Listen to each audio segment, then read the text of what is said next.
That Drought Contingency Plan. The legislation needs to make its way through the House and the Senate and then get a signature from Governor Doug Ducey so it can be submitted to the federal government.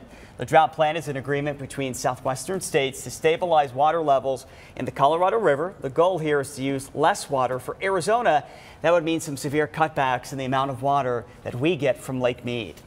Well, with that water conservation deadline looming, the city of Scottsdale says that they are ready for some new restrictions to pour down on their department. And what you might not know is that they've already been doing a lot to save each drop for more than a decade. Our own Megan Thompson live.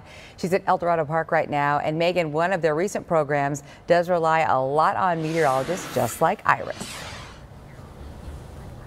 Oh, it sure does. They have a monsoon savings program, so they do really rely on that most accurate forecast. If there's more than a 30% chance of rain, they're going to send people out to parks just like this one to shut down those sprinkler systems. That program only in place for a few storms last season, but saved millions of gallons of water. But from there's a lot more to come. That $14 million is just kind of a cherry on top.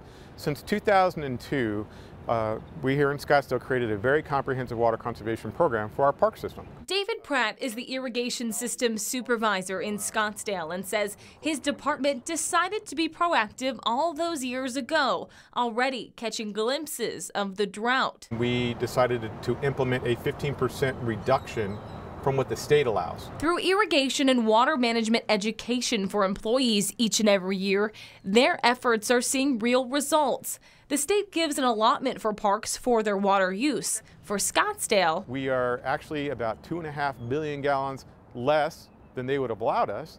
And instead of the 15%, we're tracking 22% lower usage than the state would allow. So we feel like that's a pretty good deal. Pratt says he believes something needs to be done now as our water levels continue to drop. Hopefully they'll be able to come up with something, a good plan, but there will have to be restrictions involved in that. Reporting in Scottsdale, Megan Thompson, ABC 15, Arizona.